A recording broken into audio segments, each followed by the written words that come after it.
So will this drink actually change your life? Probably not, but still, it's really good.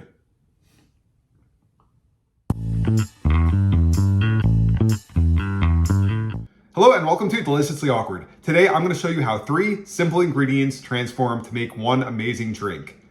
So my super simple 3-ingredient watermelon drink, let's go make it awkward.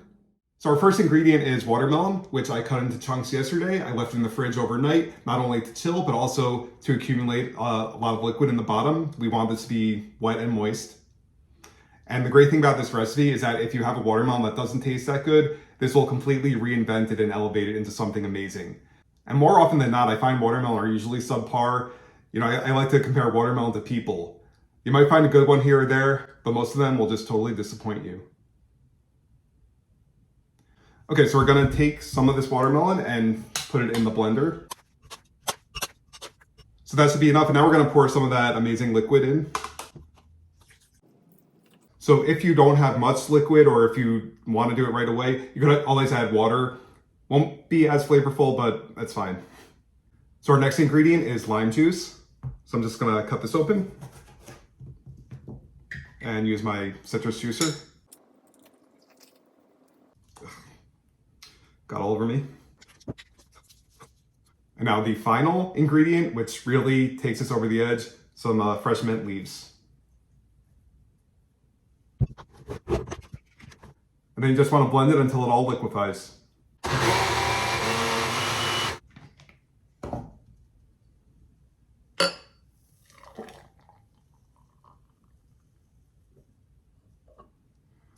And let's give it a try.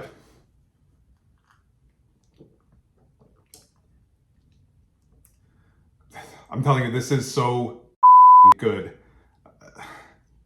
Just 3 simple ingredients, and they all do their part. They all work together so well, but you still can taste each one separately, but together they make something amazing.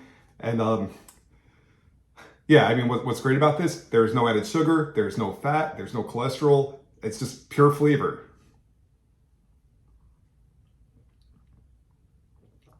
So again, this drink is so easy and yet so delicious, really is amazing. I strongly encourage you to try it. If you do, let me know what you think. And in the meanwhile, make sure to hit the like button, subscribe if you haven't already, and remember to embrace the awkward, and I'll see you next time.